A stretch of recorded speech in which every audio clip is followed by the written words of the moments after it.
vou começar esse vlog aqui nessa tela de edição do vlog anterior. Ai, que bonitinho, ficou muito legal. Aí dá um trabalho, mas eu tô fazendo ele mais assim. Eu tô conseguindo me organizar melhor para fazer ele, acho que tô conseguindo ganhar um tempinho. E fica tão bonitinho depois, no finalzinho, ó, onde paramos no vlog anterior, ó.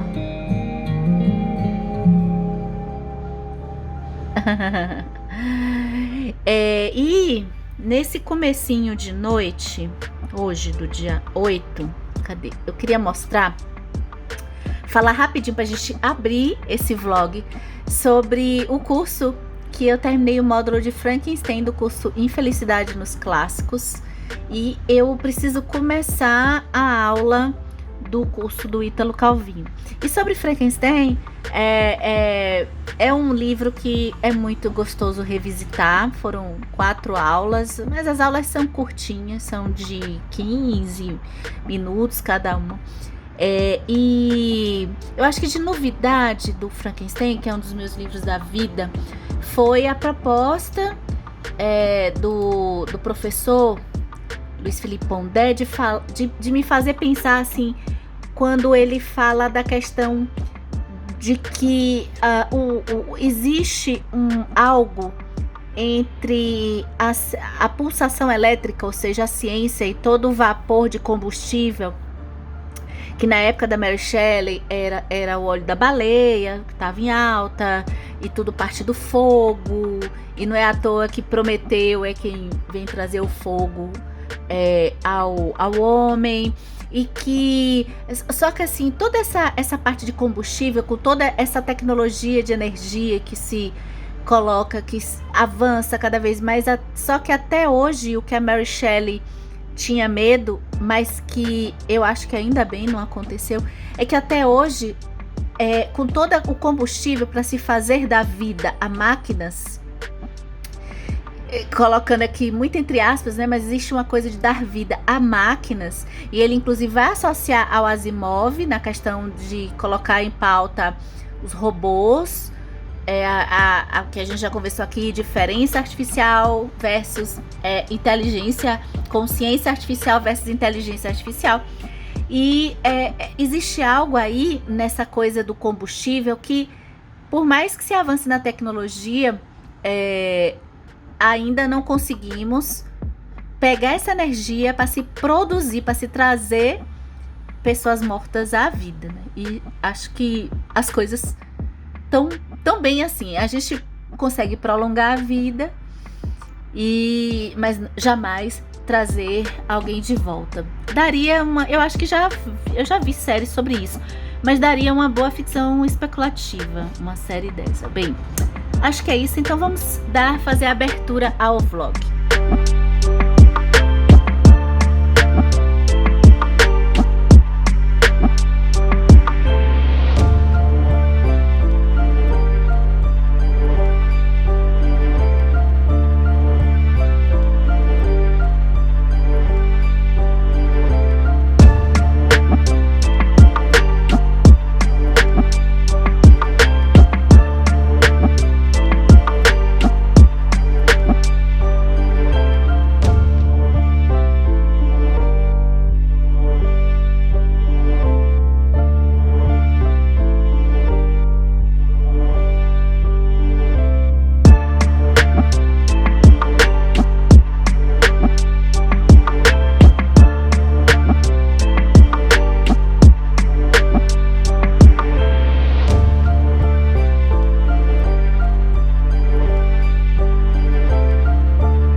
Então, gente, eu vou aproveitar que eu vou fazer a gravação do vídeo do sorteio, que tá rolando aqui no mês de junho.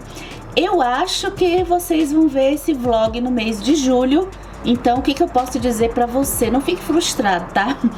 Dá uma conferida se você tá inscrito, porque de vez em quando rolam sorteios e doações, que eu estou já organizando algumas doações lá pro Instagram. Mas o que eu quero falar rapidinho aqui nesse vlog é sobre eu quero falar mais uma vez sobre o Grandes Esperanças do Charles Dickens. Os trabalhos aqui começaram cedo. Hoje eu não fui fazer os meus exercícios domingo. E eu comecei cedo a acompanhar minhas aulas, que eu estou atrasada. Eu sabia que isso ia acontecer. E vocês viram aí as aulas. Eu fiz o meu primeiro... Eu assisti a primeira aula do curso que eu tô fazendo do Ítalo Calvino, que eu falei no vlog anterior. E eu simplesmente amei. Deixa eu falar então primeiro do curso do Calvino, depois eu pego o Dickens. Eu pude aprender nessa primeira aula sobre a função, o contexto mais ou menos do Ítalo Calvino, que ele vai começar a produzir a obra dele depois das guerras. Ele vai ter uma posição de uma forma crítica a todo o contexto após as guerras na Europa, que parece que a grande monta dos escritores ali daquela sua geração falavam da guerra muito na literatura de testemunho.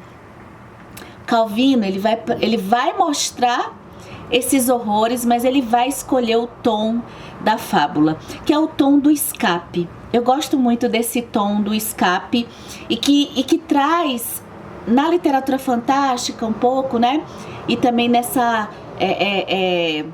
forma das fábulas aqui também, um pouco na linha do que o Tolkien fala, de algo dentro dessa literatura. Eu acho que a gente é muito mais capaz de falar, de pegar mensagens ligadas a questões nossas, assim como sociedade e como sujeitos, do que a própria literatura realista mesmo. Então eu sou mais entre a literatura de testemunho, essa literatura mais dramática. Eu gosto mais da parte mais mitológica. Eu acho que ela é mais ampla, tá? Questão de gosto.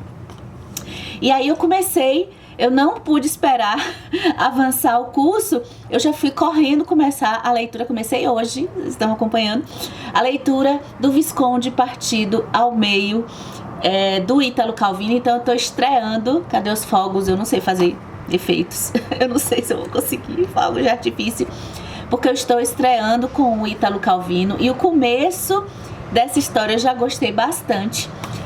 O Ítalo Calvino me parece que quer mexer com o que a gente gosta de conversar aqui no canal, que são os símbolos e as analogias. Então ele vai contar a história de... Deixa eu ler o nome dele, do Visconde. Porque os nomes, eu no curso até pude aprender um pouco como o Calvino também fica puxando alguns nomes de algumas coisas do Robert Louis Stevenson. Do Robert Louis Stevenson. Quem escreveu A Ilha do Tesouro? Gente, peraí. Eu vou deixar aqui em algum lugar, tá? Então, o nome do Visconde é Medardo de Terralba. Eu tô lendo com sotaque brasileiro, tá? E ele tem um escudeiro que se chama Curzio.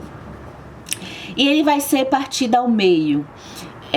Olha, o tema do duplo, porque ler Visconde Partido ao Meio, e eu já tô entrando nessa leitura e já quero até deixar aqui um aviso pra vocês, nesse shot rapidinho aqui, é que acredito que não é pra gente ler uma história dessas ao pé da letra. Que história absurda que um homem tá indo pra guerra, ele quer se mostrar na guerra, ele quer ter a experiência da guerra. Isso tudo já tem uma crítica aqui, e ele é partido ao meio. E a gente acha, que absurdo, que história, não faz sentido. Não é assim, a gente tem que ver o simbólico dela. E eu amo o tema do duplo, e a gente já conversou muito aqui nesse canal sobre esse tema. Então eu tô gostando bastante, essa a pegada do livro. Eu quero falar também rapidinho sobre que ontem, olha onde é que eu tô, Grandes Esperanças, chegando quase na metade do livro. E ontem eu li, eu acho que dois trechos que me impressionaram, acho que talvez aí vão ficar marcados nesse ano de 2022, na leitura de Grandes Esperanças do Charles Dickens. E de todas as leituras que eu fiz esse ano, até esse momento. Uma é uma despedida, que eu não vou dizer quem é, mas a cena dessa despedida me tocou profundamente. E ontem eu li mais uma cena envolvendo o personagem do Joe, que é o cunhado do Pip, e o Pip. O Pip, isso faz parte do enredo, né? O Pip é um menino pobre, mas ele vai ter uma chance, e entendi aqui que tem a ver com o título do Grandes Esperanças, né? Eu já cheguei na parte que ele vai ter uma grande chance de sair dessa condição, vamos botar assim. E só que assim, antes mesmo até de ter essa grande chance de sair dessa condição, ele, por meio de uma visita na casa de uma senhora, que é a senhora Havisham, Havisham, ele começa a se dar conta de se sentir, coisa que antes ele parece que não se sentia, inferior. Ele se sentia inferior a quem tem posses, a quem tem educação, quem tem jeitos mais de comportamento mais nobres, tá? Ele se dá conta disso. Então vai acontecer algumas coisas e o Pip, ele acredita que ele vai amadurecer com relação a esse ponto. E tem uma cena aqui que o Pip já teve a grande chance dele, ele tá utilizando essa grande chance dele, em que ele tá conversando com o Joe. E, gente, olha, não tem... Primeiro que pegar personagens que são pobres, que são humildes, que não têm, assim, uma educação, a própria fala do personagem, de ver que ele não teve um sistema educacional, assim, para ele falar direitinho. E pegar personagens e trazer... Assim como Dostoiévski fez, né? Eu comentei aqui do Gente Pobre do Dostoiévski, que é um livro que eu achei lindo como ele coloca a humildade de um jeito de trazer nobreza, uma nobreza espiritual, digamos assim. E dentro da humildade. E aqui, nessa cena, eu simplesmente fiquei muito tocada, muito emocionada ontem lendo o encontro de Joe, que é o cunhado do Pip, com o Pip, tá? E o Joe é o que, vamos dizer assim, bem ainda humilde, sem educação. Então, vamos lá, muito tempo falando, vamos voltar ao vlog, tá? E é isso, vamos seguindo aí as leituras do mês de junho.